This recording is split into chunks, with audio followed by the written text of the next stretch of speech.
Bismillahirrahmanirrahim. Assalamualaikum warahmatullahi wabarakatuh.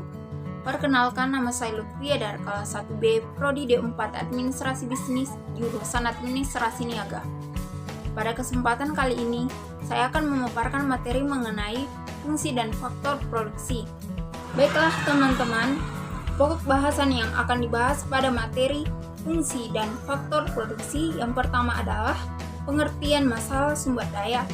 Yang kedua, faktor-faktor produksi. Yang ketiga, perbedaan karakteristik industri manufaktur dan industri jasa. Dan keempat, proses produksi. Pada pendahuluan yang pertama, saya akan menjelaskan mengenai kegiatan ekonomi.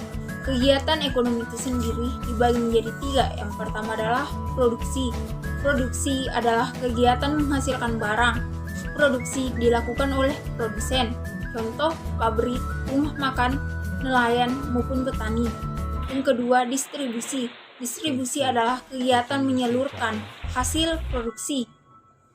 Distribusi dilakukan oleh distributor. Contoh, tengkulak, agen, maupun pedagang eceran. Yang ketiga, konsumsi. Konsumsi adalah kegiatan menggunakan barang. Konsumsi dilakukan oleh konsumen. Contoh, pembeli. Pendahuluan yang kedua, pada materi fungsi dan faktor produksi. Adanya keterbatasan sumber daya yang dimiliki oleh perusahaan, maka perusahaan berusaha untuk memaksimalkan. Seperti yang ada di samping saya, yaitu sumber daya untuk memproduksi produk yang akan ditawarkan kepada masyarakat dan keuntungan atau laba perusahaan. Kegiatan perusahaan ini mengolah input menjadi output, dikenal sebagai kegiatan produksi atau proses produksi. Alur produksi dapat dilihat pada gambar maupun kolom yang ada di samping saya. Tahap input ataupun masukan. Dalam tahap tersebut menentukan produk apa yang akan dibuat, berapa jumlah bahan yang dibutuhkan, berapa biaya yang dikeluarkan, dan berapa jumlah tenaga kerja yang diperlukan.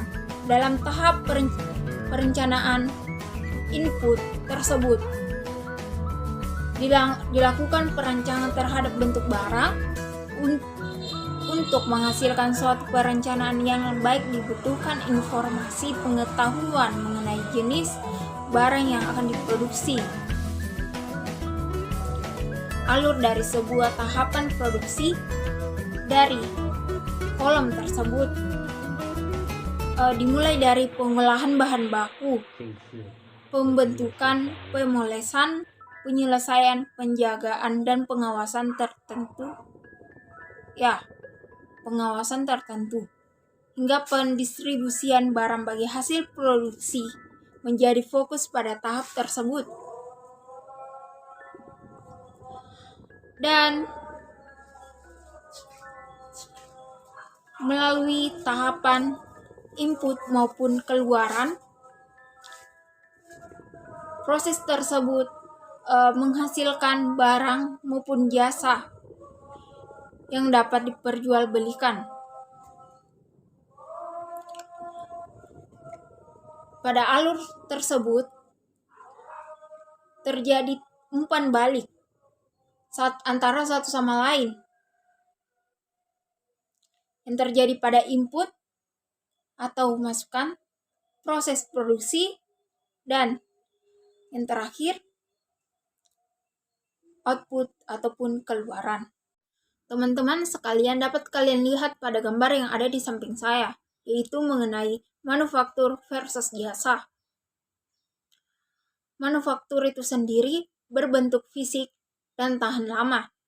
Output dapat disimpan, fasilitas banyak, intensif modal, dan kualitas mudah diukur. Sedangkan jasa tidak berwujud dan tidak tahan lama. Output tidak dapat disimpan, fasilitas kecil, intensif tenaga kerja, dan kualitas tidak mudah diukur. Baiklah teman-teman, kali ini kita beralih pada produksi barang dan jasa. Terlebih dahulu saya akan menjelaskan mengenai produksi barang. Produksi barang itu sendiri terbagi atas dua. Yang pertama adalah produksi barang konsumsi. Produksi barang konsumsi ialah barang yang dapat langsung digunakan atau dikonsumsi manusia dalam rangka memenuhi kebutuhan hidup. Contoh dari barang konsumsi adalah pakaian. Yang kedua, produksi barang modal. Produksi barang modal adalah barang tahan lama yang digunakan dalam produksi barang ataupun pelayanan. Barang modal adalah salah satu dari 3 barang produsen dengan 2 lainnya adalah tanah dan pekerja. Ketiganya dikenal sebagai faktor produksi primer. Produksi jasa. Produksi jasa terbagi atas 2, yaitu jasa yang langsung memenuhi kebutuhan dan jasa yang tidak langsung memenuhi kebutuhan.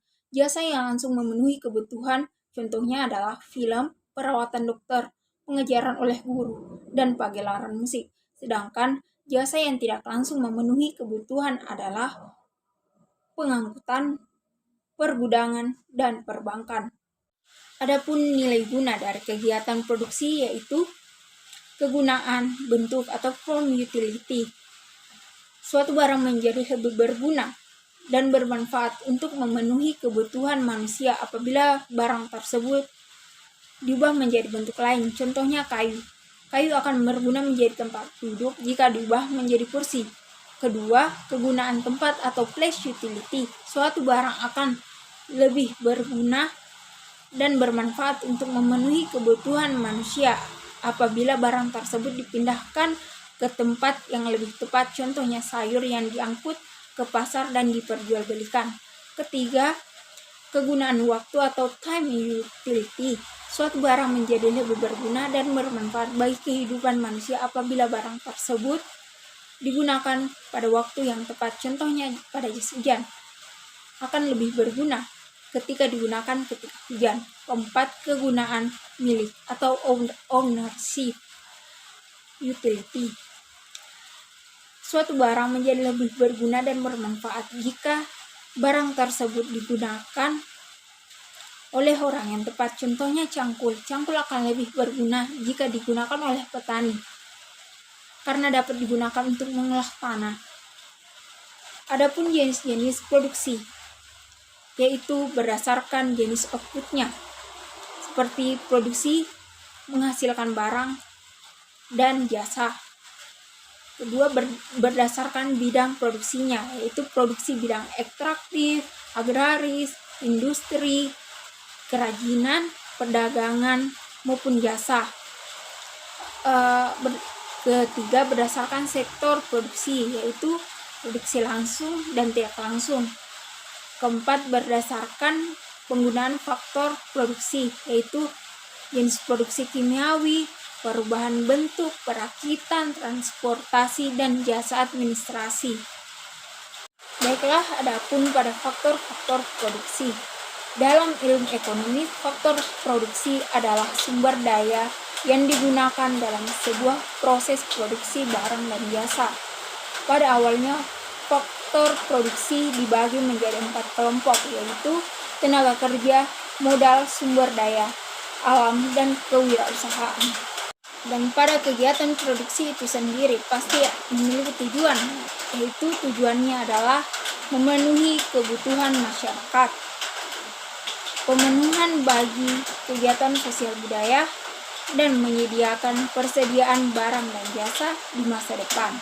Baiklah teman-teman sekalian, adapun prinsip-prinsip yang dimiliki oleh suatu produksi, yaitu dilarang memproduksi dan memperdagangkan komoditas tercela, dilarang melakukan kegiatan produksi yang mengarah kepada kesaliman, segala bentuk penimbunan tidak diperbolehkan, dan memelihara lingkungan.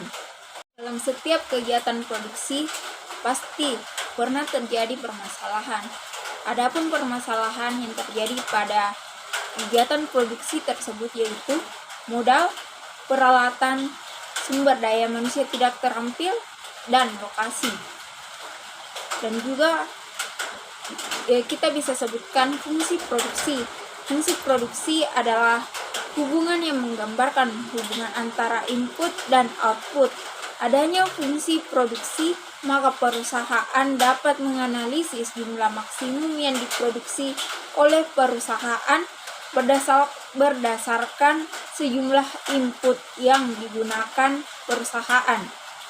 Secara sistematis, fungsi produksi dapat dirumuskan sebagai berikut. Q kurang F dalam kurung X. Teori produksi. Teori produksi menggambarkan perilaku produsen dalam memproduksi barang ataupun jasa. Teori produksi memuat penjelasan mengenai dinamika hubungan antara input atau output. Dalam analisis, jumlah tenaga kerja yang digunakan berubah, tetapi jumlah modal, luas tanah, dan teknologi yang digunakan adalah tetap. Produksi marginal merupakan output ataupun keluaran ekstra yang dihasilkan oleh tambahan satu unit faktor produksi. Dan bisa dilihat pada gambar yang ada di samping saya. Pada rumus produksi telah dijelaskan mengenai penjelasan tentang rumus tersebut. Teman-teman, pada hukum produksi marginal yang semakin menurun dapat dilihat pada kurva yang ada di samping saya. Produk marginal yang menurun atau decreasing marginal product terjadi ketika menggunakan satu unit input lagi menghasilkan peningkatan total output yang lebih kecil daripada input sebelumnya. Dalam situasi ini, total output tumbuh tetapi pada tingkat jatuh. Baiklah teman-teman, itu saja presentasi saya mengenai materi, fungsi, dan faktor produksi. Adapun kalimat penutup dari saya ataupun motivasi yang saya dapat dari Mahatma Gandhi, yaitu hiduplah seolah engkau mati besok, dan belajarilah seolah engkau hidup selamanya. Terima kasih. Assalamualaikum warahmatullahi wabarakatuh.